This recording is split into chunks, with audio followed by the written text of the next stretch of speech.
बंधू आणि भगिनींनो, पुन्हा एक वार दानियल आणि भविष्यवाणी ह्या मालिकेमध्ये आपल्या सर्वांचं हार्दिक स्वागत आहे. आजचा 14व्या क्रमांकाचा संदेश आहे, ज्याचं शीर्षक आहे चौथे श्वापद भाग 1. चौथे श्वापद भाग 1. याच्या अगोदर आपण 4 श्वापदे भाग 1, भाग 2 असा पाहिला. पण आजचा संदेश जो आहे हा विशेष करून चौथ्या श्वापदाविषयी आहे आणि त्याचा आजचा हा पहिला भाग आहे. तर मी देवाचे उपकार मानतो, कारण की देवाने आपल्याला ही संधी दिलेली आहे आणि वारंवार तो आपल्या संगती विश्वासूपणाने राहिलेला आहे आणि विश्वासाने तो आपल्याला सातत्याने पुढेही घेऊन जाणार आहे असा आपला विश्वास आहे. त्या विश्वासाच्या जोरावरती, त्या विश्वासाच्या आधारावरती आपण देवाकडे विनंती करूया की आजचा हा जो विषय आहे तो अत्यंत महत्वाचा आहे.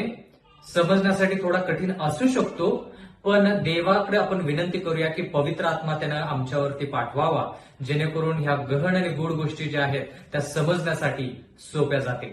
आपण प्रार्थना करूया. स्वर्गातील जिवंत परमेश्वर देवा, उपकार मानतो ह्या संधीबद्दल. विशेष करून परमेश्वरा, तुझा जो आशीर्वाद आमच्यावरती आहे, जो आशीर्वाद परमेश्वरा तुझ्या वचनाद्वारे आम्हा सर्वांना मिळत आहे, मागत आहोत परमेश्वरा की हे वचन आशीर्वादित कर, जेणेकरून हे वचन आमचं अंतःकरण बदलणारं असं असावं. एवढंच नाही तर मागत आहोत परमेश्वरा की तू आम्हाला तुझ्या वचनामध्ये असंच वाढव आणि आमच्याद्वारे तुझी स्तुती भक्ती व्हावी असं होऊ दे. प्रेमळ पित्या, तुझं वचन जे आहे ते शक्तिशाली आहे. तू शब्द बोलून ही पृथ्वी निर्माण केलेली आहेस आणि म्हणून परमेश्वरा तुझ्या शब्दामध्ये ताकद आहे आणि म्हणून मागत आहोत की तुझे हे वचन जे आहे हे आमच्या अंतःकरणामध्ये सदोदित राहावं आणि त्यानं सदोदित कार्य करावं.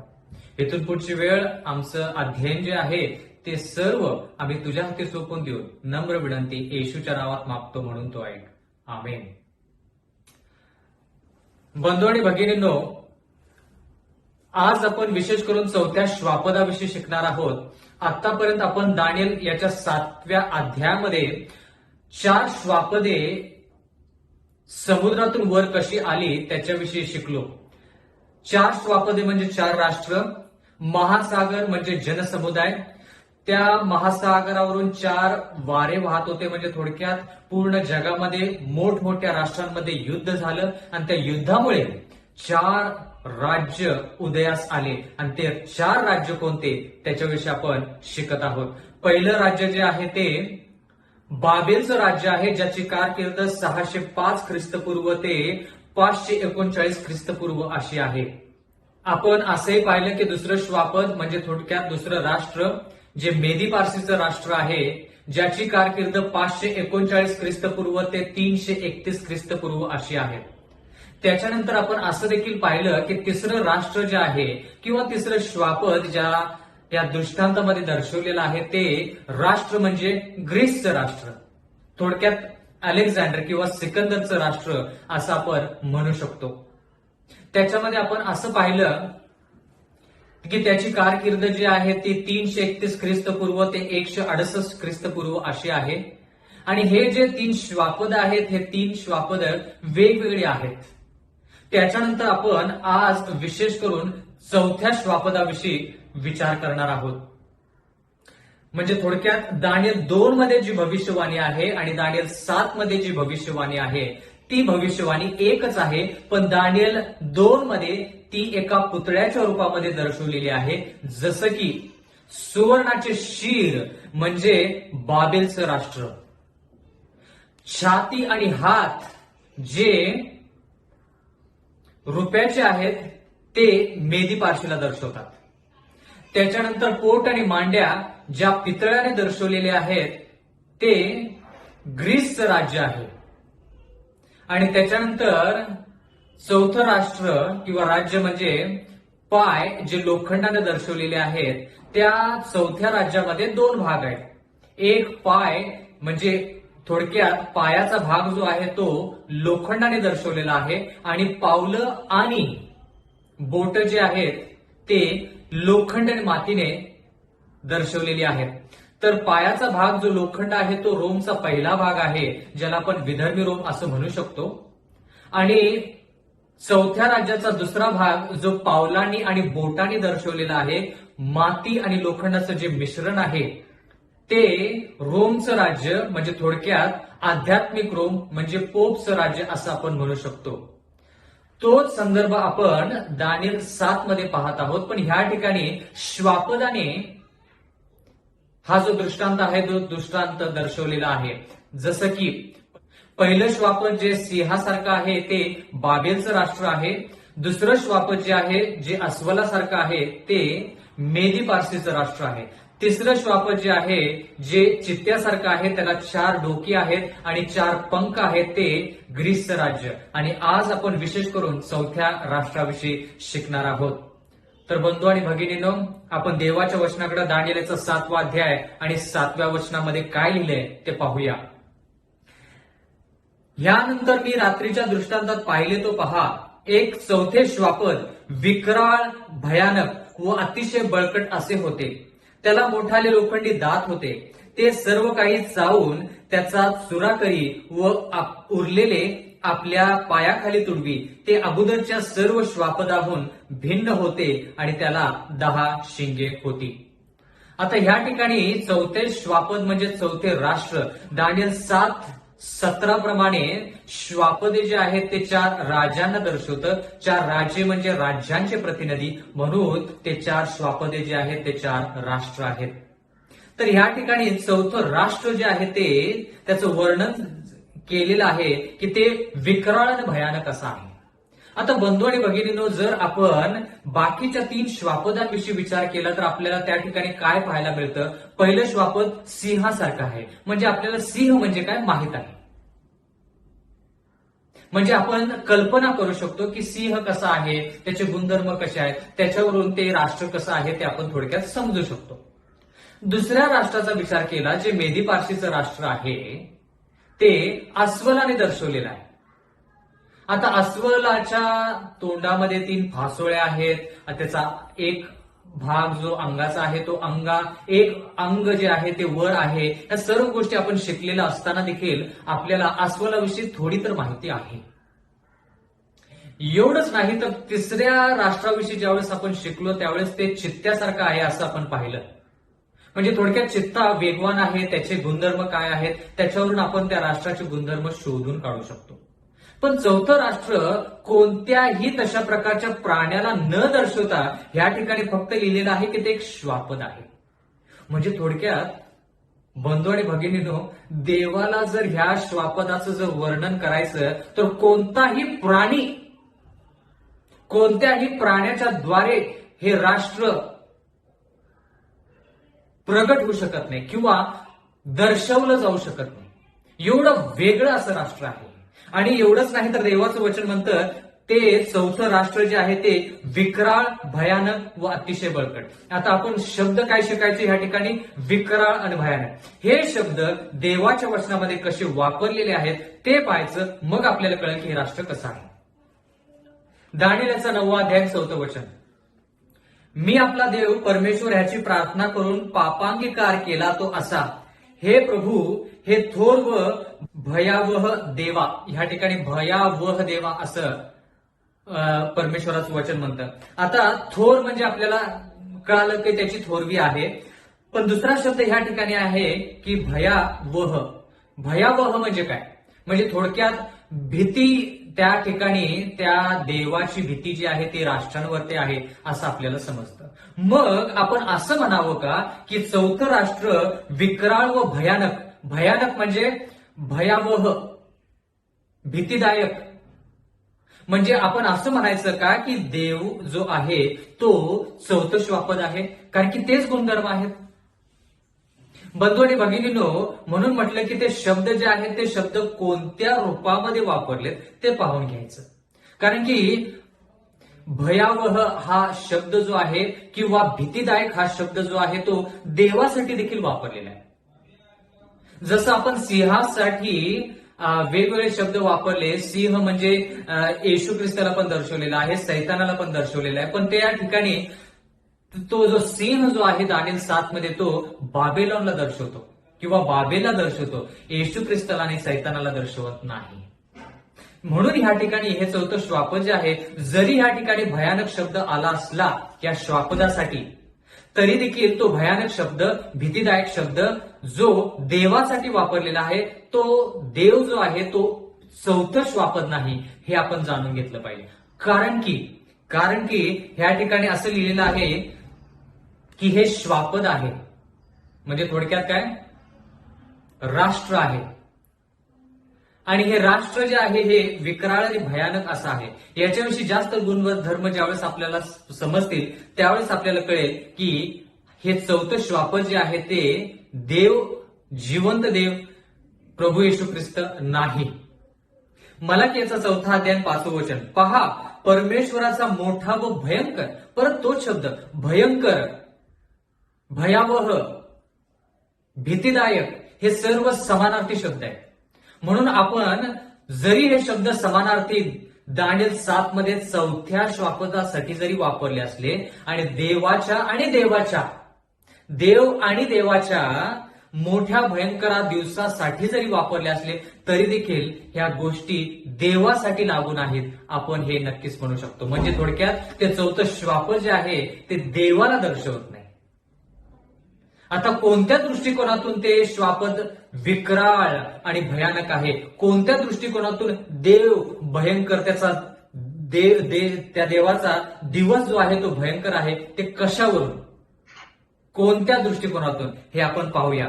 या ठिकाणी असं लिहिलेलं आहे, पहा, परमेश्वराचा मोठा व भयंकर दिवस येण्यापूर्वी मी एलिया संदेशाला तुमच्याकडे पाठवेन. आता ह्या ठिकाणी लिहिले देवाचा मोठा व भयंकर दिवस येण्यापूर्वी. पण त्याच्या अगोदर आपण काय वाचलं, दानिएल 9:4 मध्ये, की दानिएल म्हणतो, हे प्रभो, हे थोर व भयावह देवा. असं जर आहे तर आपण असं का म्हणत नाही की चौथं श्वापद जे आहे ते देव आहे? कारण की चौथ्या श्वापदाचा ज्यावेळेस आपण विचार करतो त्यावेळेस आपण दानिएल 2 मध्ये चौथ्या राष्ट्राविषयी विचार केला, जे पायाचा भाग आहे आणि लोखंडाने दर्शवलेला आहे. त्या ठिकाणी ते लोखंड काय करतं, चूर्ण करतं, सर्व गोष्टी चावून सर्व गोष्टी नष्ट करतं. म्हणजे थोडक्यात ते चौथं राष्ट्र जे आहे ते चौथं राष्ट्र नकारात्मक देवाच्या लोकांचा नायनाट करण्याचा प्रयत्न करतं किंवा त्यांचा छळ करतं. पण देव जो आहे तो ह्या ठिकाणी त्याचा भयंकर मोठा दिवस जो आहे तो त्याच्या लोकांना नष्ट करण्यासाठी येशू ख्रिस्ताचं दुसरं आगमन नाही.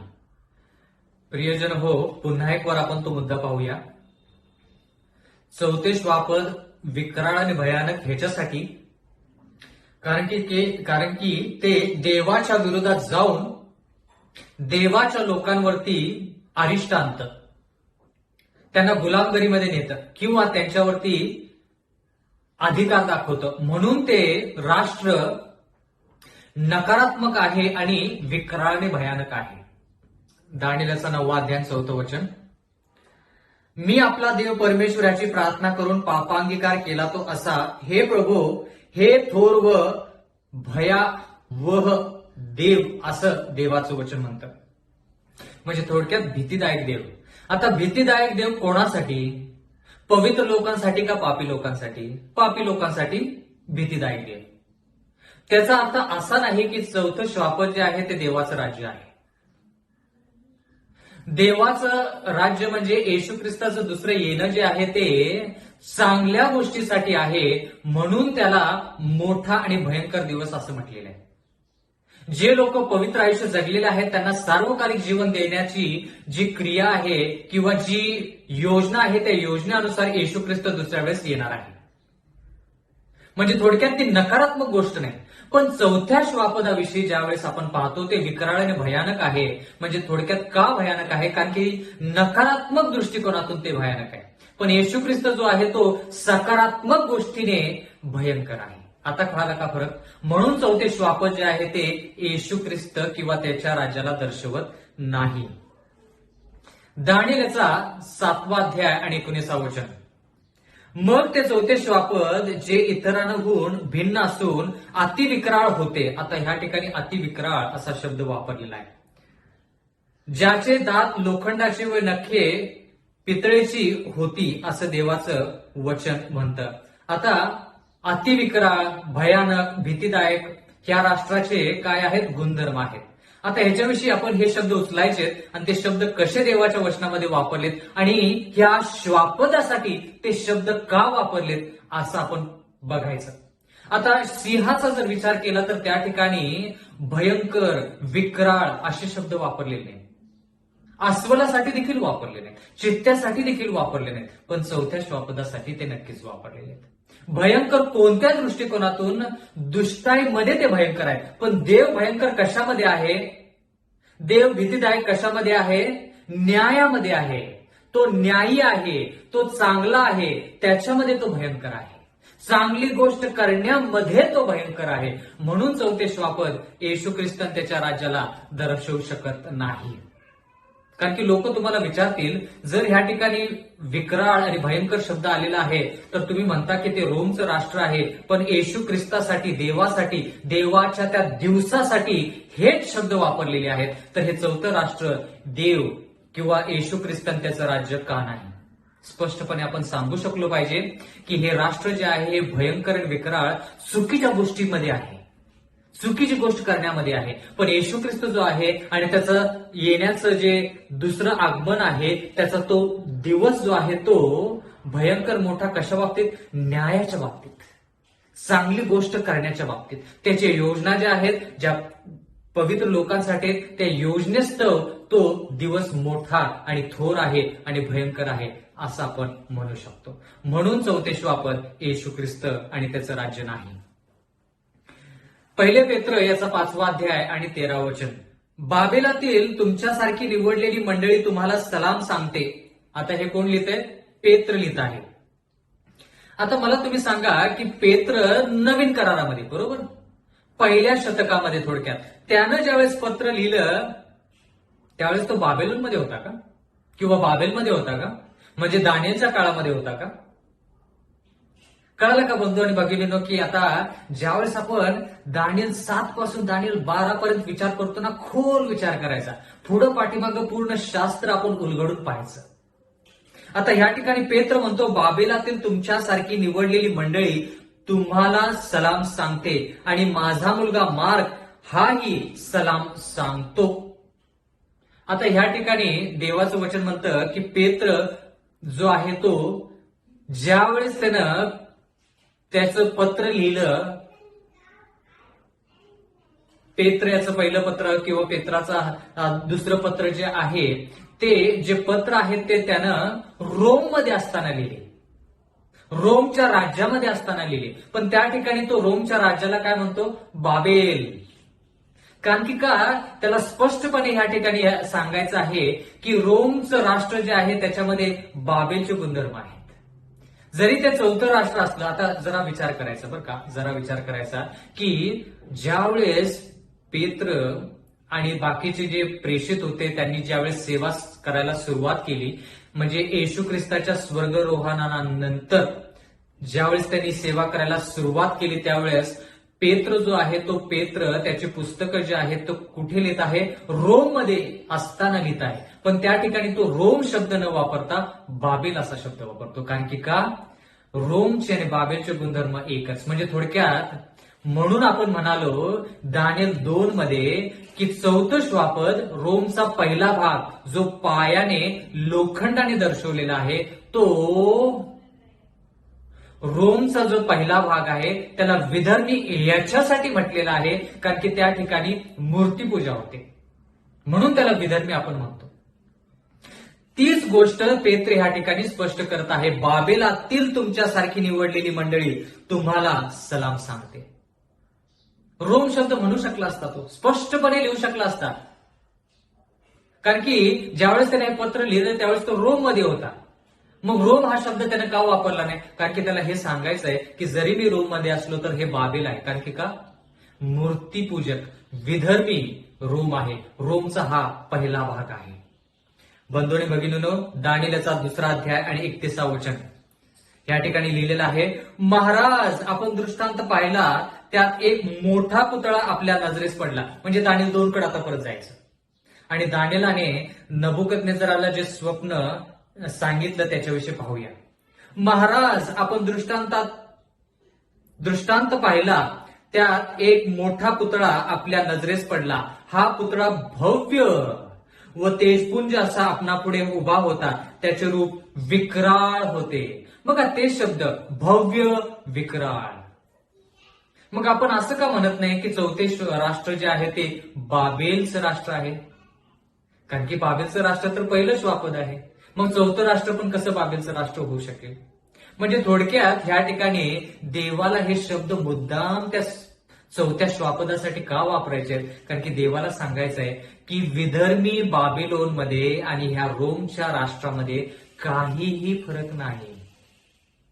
प्रियजन हो, चौथ्या श्वापदाचे जे शब्द आहेत ते देवासाठी वापरलेले आहेत. म्हणून हे चौथं श्वापद जे आहे ते देवासारखं होऊ इच्छितो. मोठं, भयंकर,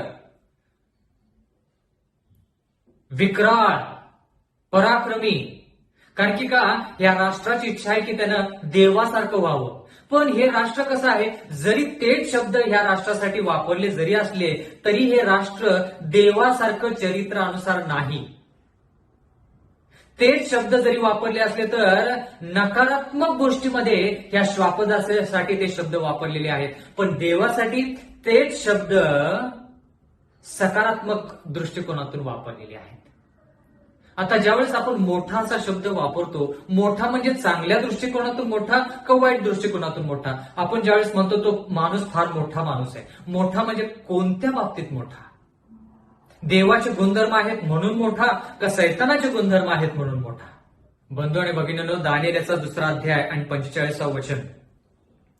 आपण स्वप्नात असे पाहिले की कोणाचा हात न लागता त्या पर्वतापासून एक पाषाण आपोआप सुटला आणि त्याने लोखंड, पितळ, माती, रुपे व सोने यांचे चूर्ण केले. म्हणजे दानिएल 2 मध्ये आपण पाहिले की हा पाषाण कोण आहे? येशू ख्रिस्त आहे. म्हणजे येशू ख्रिस्त आणि त्याचं जे दुसरं आगमन आहे हे कशासाठी? कारण की जगातले हे सर्व जे राष्ट्र आहेत जे देवाच्या विरुद्ध आहेत, ते देवाच्या विरुद्ध राष्ट्र जे आहेत ते सगळे नष्ट व्हावेत म्हणून तो पाषाण आपोआप हात न लागता सुटतो. त्या पाषाणाचं कार्य काय की जगातले सर्व राष्ट्र जे आहेत ते नष्ट व्हावेत आणि जो जिवंत देव आहे त्याचं राष्ट्र या ठिकाणी अस्तित्वात यावं. आता ह्या ठिकाणी जर आपण विचार केला तर ह्या पुतळ्याचा जे सोन्याने दर्शवलेला आहे, एवढंच नाही तर पितळ, रुपे, लोखंड आणि माती यानं जे दर्शवलेलं आहे ते पूर्णपणे काय होतं? सुरा होतो किंवा ते चूर्ण होते, नष्ट होते. आणि जर तुम्ही पाहिलं तर हेच गुणधर्म जे आहेत हे चौथ्या राष्ट्रामध्ये असल्यासारखं आपल्याला दिसतं. कोणते गुणधर्म? पूर्णपणे चूर्ण करायचं, पूर्णपणे नष्ट करायचं. तर ह्या ठिकाणी आपण असं पाहत आहोत बंधू आणि भगिनींनो, देव जसं जगी गोष्टीला चूर्ण करतो, त्याचा नायनाट करतो, तसंच हे राष्ट्र देवाच्या लोकांचा आणि देवाच्या निगडीत गोष्टींचा पूर्णपणे चूर्ण करण्याचा आणि ते पायाखाली तुडवण्याचा निश्चय करतं. आणि ते तसं खूप प्रमाणामध्ये प्रगतिशील देखील आहे. म्हणजे थोडक्यात हे राष्ट्र स्वतःला देव म्हणतं. म्हणजे कसं? देव चूर्ण करू शकतो ना, मीही चूर्ण करेन. देव भयावह आहे ना, मीही भीतीदायक आहे. देव मोठा आहे ना, मीही मोठा. कळालं का आता? तेच शब्द पण जमीन आसमानचा फरक. हे राष्ट्र जे आहे नकारात्मक गोष्टीतून चूर्ण करतं, पण देव जो आहे तो चांगल्या दृष्टिकोनातून चूर्ण करतो. हे जाणून घेणं फार गरजेचं आहे. कारण की लोक आपल्याला प्रश्न विचारतील, कारण की ते शब्द जवळपास सर्व शब्द चौथ्या श्वापदाला जे वापरलेले आहेत तेच देवासाठी पण वापरलेले आहेत. पण आपण त्या ठिकाणी हे शिकायचं की हे शब्द जे आहेत हे ह्या श्वापदासाठी का वापरलेत? कारण की हे श्वापद देव म्हणू इच्छितात. दानिएलचा 7वा अध्याय 7वं वचन. यानंतर मी रात्रीच्या दृष्टांतात पाहिले तो पहा, एक चौथं श्वापद विक्राळ, भयानक व अतिशय बळकट असे होते. त्याला मोठाले लोखंडी दात होते. आता लोखंडी दात असं का लिहिलेलं आहे? कारण की प्रत्येक शब्द त्या श्वापदाचे गुणधर्म सांगतो. प्रत्येक शब्द. आता आपण अतिशय भयानक आणि विक्राळ हे शब्द शिकलो, त्याच्याविषयी आपण सविस्तर माहिती घेतली. आता लोखंडी दात असा शब्द आलेला आहे. आता लोखंडी हा शब्द ह्या राष्ट्रासाठी का वापरलेला आहे? आपण लोखंडाविषयी कुठे शिकलो? दानिएल 2 व्यतिरिक्त दानिएल 4 मध्ये. आठवतं का? नबुकदनेझराची साक्ष की त्याला माणसातून काढून घेतलं पाहिजे आणि साखळ दंडाने म्हणजे थोडक्यात लोखंडाच्या पट्ट्याने त्याला बांधून वनातल्या पशुसारखं त्यानं गवत खाल्लं पाहिजे असं दानिएल 4 मध्ये आपण शिकतो. आणि ह्या ठिकाणी लोखंड हा शब्द ह्या चौथ्या श्वापदासाठी वापरलेला आहे. आता लोखंड कुठे पाहिलेला आहे आपण, किंवा आपण ह्याच्याविषयी जास्त शिकूया. दानिएल याचा 7वा अध्याय आणि 19वा वचन. दानिएल 7:19. मग ते चौथे श्वापद जे इतरांहून भिन्न असून अति विक्राळ होते, बघा, ज्याचे दात लोखंडाचे व नखे पितळीची होती. आता ह्या ठिकाणी आणखी जास्त माहिती चौथ्या श्वापदाविषयी. त्या ठिकाणी असं लिहिलंय की फक्त लोखंडच नाही तर त्याचे नखे देखील या ठिकाणी नमूद केलेले आहेत. कसे आहेत त्याचे नखे? पितळेसारखे. आता लोखंड आणि पितळ 2 शब्द आपल्याला शिकायचे आहेत की हे 2 शब्द ह्या चौथ्या श्वापदासाठी का वापरले देवाने. जे सर्व काही चावून त्याचा चुरा करी व उरलेले आपल्या पायाखाली तुडवी. आपण जर एखाद्या प्राण्याचा जर विचार केला, कल्पना करा, मांजर असेल आपल्या घरामध्ये, कुत्र्याचा जर आपण विचार केला तर ते जे अन्न खातं ते अन्न त्याच्या तोंडातून ज्यावेळेस खाली पडलं की ते पायाने त्याच्यावरती पाय ठेवून परत खाण्याचा प्रयत्न करतं किंवा पायाने तुडवण्याचा प्रयत्न करतं. म्हणजे थोडक्यात जरी ते तोंडातून पडलं तरी पायाखाली तुडवायचं. म्हणजे पूर्णपणे नष्ट करण्याचं जे ध्येय आहे हे ध्येय चौथ्या श्वापदाचं आहे. म्हणजे रोमचा पहिला भाग. थोडक्यात रोमचा पहिला भाग. जर या रोमच्या पहिल्या भागाची जर आपण माहिती घेतली, ह्याच्याविषयी आपण जास्त माहिती घेणार आहोत, पण जर आपण याच्याविषयी जर विचार केला तर दानिएल 2 मध्ये अगोदरच आपण शिकलेलो आहोत की याची कारकीर्द कोणती आहे, म्हणजे कोणत्या काळामध्ये आहे. 168 ख्रिस्तपूर्व ते 476 इसवी सन पर्यंतची आहे. 168 ख्रिस्तपूर्व ते 476 इसवी सन पर्यंत याची कारकीर्द आहे. हा चौथं राष्ट्र आहे. म्हणजे हे चौथं राष्ट्र आहे, चौथं श्वापद आहे, पण त्या चौथ्या राष्ट्राचा पहिला भाग आहे. चौथ्या राष्ट्राचा हा पहिला भाग आहे. जसं आपण दानिएल 2 मध्ये शिकलो, पाय लोखंडाचे आहेत. तोच भाग ह्या ठिकाणी आपण हे श्वापद जे आहेत त्याच्या रूपामध्ये पाहत आहोत.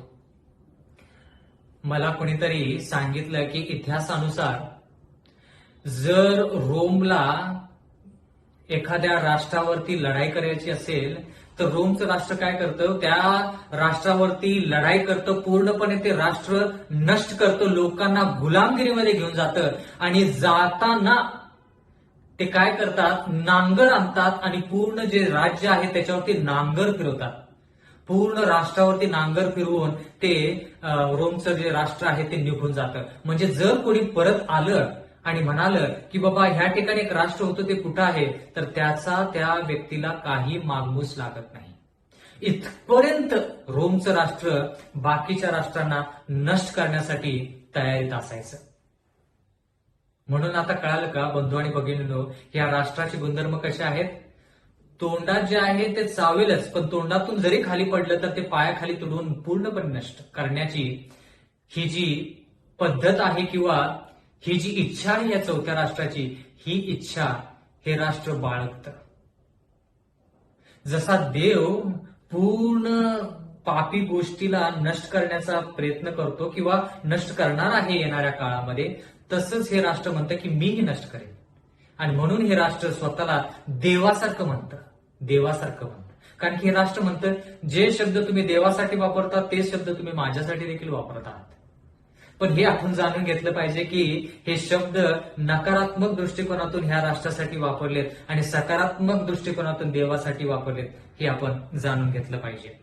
तरी पण ह्याचे बुंद जमिनीतून राहू द्या, ह्याला लोखंड व पितळ ह्यांच्या पट्ट्याने बांधून रानातल्या कोवळ्या गवतात राहू द्या. परत या ठिकाणी लोखंड आणि पितळ म्हणजे ज्या गोष्टी आपण दानिएल 7:7 मध्ये वाचल्या, त्याच गोष्टी दानिएल 7:19 मध्ये वाचल्या, त्याच गोष्टी दानिएल 4:15 मध्ये वाचत आहोत. लोखंड पितळ, लोखंड पितळ. आता पितळ कोणत्या राष्ट्राला दर्शवतं? दानिएल 2 मध्ये सुवर्णाचे शिर बाबेल,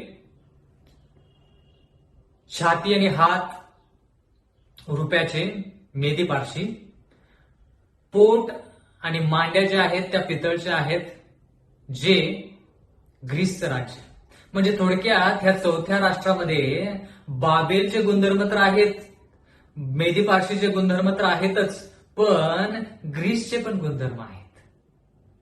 म्हणजे जितके वाईट गुणधर्म अगोदरच्या राष्ट्रांमध्ये आहेत, तेवढे सर्व वाईट गुणधर्म या रोमच्या राष्ट्रामध्ये आहेत. कोणतं रोम? रोमचा पहिला भाग, ज्याला आपण विधर्मी रोम म्हणतो, ज्याची कारकीर्द 168 ख्रिस्तपूर्व ते 476 इसवी सन पर्यंत आहे. लेवियाचा 26वा अध्याय 18 वचन. ह्या ठिकाणी पितळ आणि लोखंड कोणत्या दृष्टिकोनातून वापरले ते आपण पाहूया. लेवीय 26:18. इतके केल्यावरही तुम्ही माझे ऐकले नाही, तर तुमच्या पापाबद्दल मी तुम्हाला 7 पट शिक्षा करेन. आता देव मोशेद्वारे लोकांना सांगण्याचा प्रयत्न करतो की मी तुम्हाला मिस्र देशातून बाहेर आणलेला आहे, मला तुम्हाला वचनदत्त देशामध्ये घेऊन जायचंय, पण मी तुमच्यावरती जे अनुग्रह, मी तुमच्यावरती जी दया कृपा केलेली आहे, ती दया कृपा तुम्ही जाणून घेऊन देखील, त्याचा अनुभव घेऊन देखील जर तुम्ही माझ्यापासून दूर जाल, तर 7 पटीनं तुमच्यावरती त्या पापाविषयी मी शासन देईल किंवा दंड करेन, असं देवाचं वचन म्हणतं. आता 7 पट शिक्षा म्हणजे काय, 7 पट दंड म्हणजे काय, हे आपण पाहूया. लेवियाचा 26वा अध्याय 19 वचन. तुमच्या बळाचा गर्भ मी मोडून टाकीन, तुम्हाला आकाश लोखंडासारखे व भूमी पितळासारखी करेन. आता या ठिकाणी परत ते 2 शब्द आलेले आहेत, म्हणून हे वचन आपण घेतलेलं आहे. आकाश कसे? लोखंडासारखे, आणि भूमी कशी? पितळेसारखी करेन. का? कारण की तुम्ही माझं प्रेम जे आहे त्याचा अनुभव जरी करून घेतला असला तरी देखील तुम्ही माझ्या आज्ञेनुसार चालला नाही. मी माझी दया तुम्हाला पुरवली, जी पुरेशी आहे, पण ती दया तुम्ही स्वीकारली नाही आणि माझ्या आज्ञेमध्ये राहिला नाही, म्हणून मी 7 पटीनं तुमच्यावरती शिक्षा आणीन. ती शिक्षा काय? आकाश मी लोखंडासारखं करेन आणि जमीन कशी करेन? पितळीसारखी. आता मला सांगा, आकाश आणि जमीन याच्यामध्ये काही संबंध आहे का? कुठं अशी गोष्ट तुम्ही पाहिलेली आहे का ज्या ठिकाणी आकाश आणि जमीन याचा फार घनिष्ठ संबंध आलेला आहे? आठवतं का एलियाचा तो काळ, ज्या वेळेस आपण त्या घटनेमध्ये पाहतो की 3.5 वर्ष पाऊस पडत नाही. म्हणजे थोडक्यात काय, इस्रायल लोकांना ज्या देवाने मिस्र देशातून बाहेर आणलं होतं, त्या लोकांनी देवाची गय केली नाही, देवाला सोडून ते मूर्तीपूजेच्या पाठीमागे लागले. त्यावेळेस एलिया कळकळीनं त्यानं प्रार्थना केली की देवा, ह्या लोकांना वाचव, पूर्णपणे नष्ट करायच्या अगोदर अशा प्रकारचं अरिष्ट आण जेणेकरून त्यांनी तुझ्याकडे वळावं. कारण की एक काळ असा येईल देवा की तू त्यांना पूर्णपणे नष्ट करशील, तर त्या पातळीपर्यंत त्यांना जाऊ देऊ नको. आत्ताच त्यांच्यासाठी काहीतरी त्रास संकट अशा प्रकारे आण जेणेकरून त्यांनी तुझ्याकडे वळावं. 3.5 वर्ष पाऊस पडत नाही. पाऊस कुठून पडत नाही? आकाशातून पडत नाही. आकाशातून पाऊस पडला नाही तर भूमीवरती काय होतं? पीक येत नाही. म्हणजे थोडक्यात 7 पट त्रास म्हणजे काय? आकाश देवाने 3.5 वर्षासाठी लोखंडासारखं केलं आणि जमीन जी आहे ती पितळेसारखी केली. कितीही नांगरा त्या जमिनीमध्ये, तुम्हाला त्या जमिनीचा कस जो आहे तो कस नाहीसा जो झालेला आहे, तो कस तुम्हाला जोपर्यंत देव आशीर्वाद देत नाही तोपर्यंत मिळणार नाही.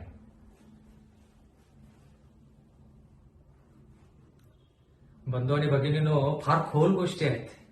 मी जास्त खोलमध्ये जात नाही, कारण की का आपल्याला खूप काही गोष्टी पूर्ण करायच्या आहेत, पण ह्या गोष्टी महत्वाच्या देखील आहेत, कारण की जेवढं आपण खोल जाऊ तेवढं आपल्याला ह्या गोष्टी जास्त लक्षात आहेत. वरचेवर जास्त आपण शिकलो की त्या वरचेवर शिकलेल्या गोष्टी जास्त लक्षात राहत नाहीत. येशू ख्रिस्ताचं उदाहरण घेऊया. येशू ख्रिस्ताला ज्यावेळेस वधस्तंभावरती प्राण द्यावे लागले, त्यावेळेस त्याला आकाश आणि पृथ्वीच्या मध्ये त्याला टांगण्यात आलं. म्हणजे क्रूस जो होता तो आकाश आणि पृथ्वीच्या मध्ये होता. म्हणजे येशू ख्रिस्त न त्याचे पाय भूमीवरती होते, ना तो स्वर्गामध्ये किंवा आकाशामध्ये होता.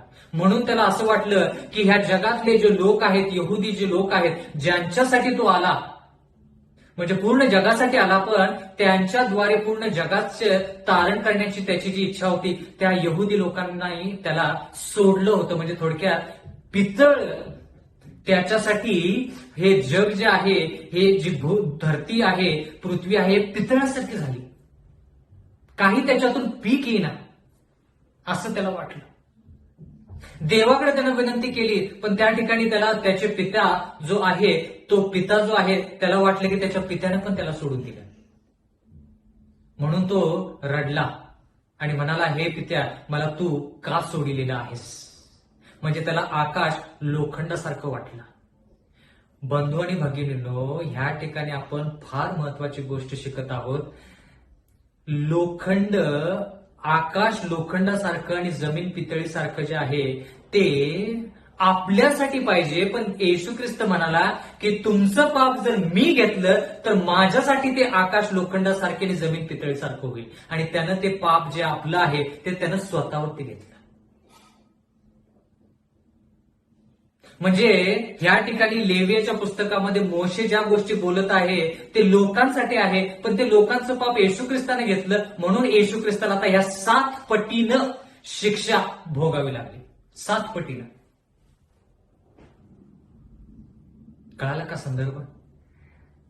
बंधू आणि भगिनींनो, हा फक्त इतिहासाचा वर्ग नाही. हा राजा आला, तो राजा गेला आणि ह्या राजाने त्या राजावरती नाही. ह्या ठिकाणी आपण सार्वकालिक जीवनाच्या गोष्टी करत आहोत. आपल्यामुळं येशू ख्रिस्ताला आकाश, ज्या आकाशाला त्यानं स्वतः बोलून निर्माण केलं, त्याच्यासाठी तो आकाश लोखंडासारखं झाला. ही पृथ्वी त्यानं बोलून निर्माण केली, ही पृथ्वी त्याच्यासाठी पितळ झाली. कोणाच्या पापामुळे? तुमच्या आणि माझ्या पापामुळे. म्हणून येशू ख्रिस्त जो आहे तो सर्वश्रेष्ठ, किंवा येशू ख्रिस्त हा एकमेव देव आहे असं म्हटलं तर जास्त बरोबर ठरेल. आणि म्हणून हे राष्ट्र म्हणतं की येशू ख्रिस्ताचे जे गुणधर्म आहेत ना ते मला पाहिजेत. ह्या राष्ट्रामध्ये पण लोखंड आणि पितळ आहे, म्हणजे थोडक्यात, कारण की ह्याचे दात कसे आहेत? लोखंडाचे आहेत. आणि ह्याचे नखे कसे आहेत? पितळीसारखे आहेत. मग असं जर आहे तर हे राष्ट्र देवाचं राष्ट्र आहे का? अजिबात नाही. लोखंड आणि पितळ कशासाठी? कारण की लोखंड जसं चुरा करतं, दानिएल 2 आठवतं ना, लोखंड जसं चुरा करतं, भुगा करतं प्रत्येक गोष्टीचं, तसं हे राष्ट्र देवाच्या गोष्टींचं चूर्ण करतं.